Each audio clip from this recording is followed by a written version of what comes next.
ได้ดีไอก็ดีใจสาดีไอจนเกินไปจึงบ่ได้น้องนางมาคอยอายจนเงินตราคนใหม่มาได้เป็นเจ้าของขอให้สุขีเนื้อทองอายจำต้องขอห่างไปไกลวันน้องวิวาขอมาอวยพรของขวัญมอบให้บังอ่อน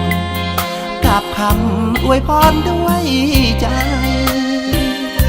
ขอให้นวลน้องสุขสมปองอย่ามีโลกไปทุกอย่างขอให้สดใส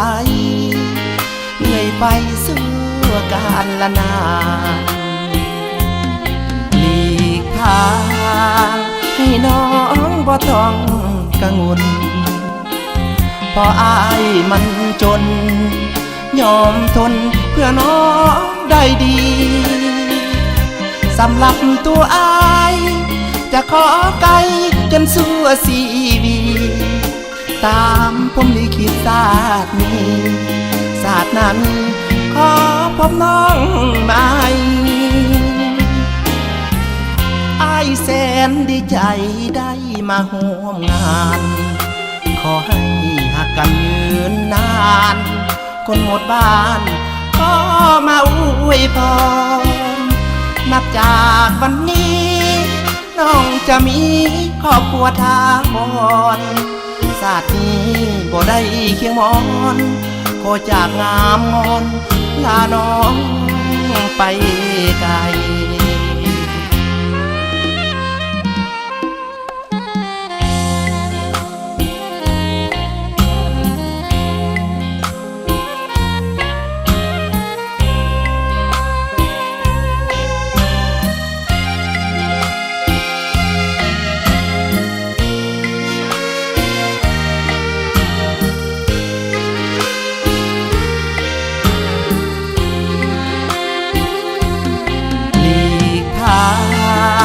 ให้น้องบ่ต้องกังวลเพราะอายมันจนยอมทนเพื่อน้องได้ดีสำหรับตัวอายจะขอไกล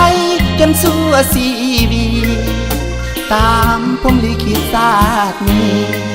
ศาสตร์นั้นขอพบน้องใหม่อายแสนดีใจได้มาร่วมงานขอให้หักกันยืนนานคนหมดบ้านก็มาอวยพรนับจากวันนี้น้องจะมีครอบครัวทาวรศาสตร์นี้บ่ได้เคียงมอนขอจากงามงอนลาน้องไปไกล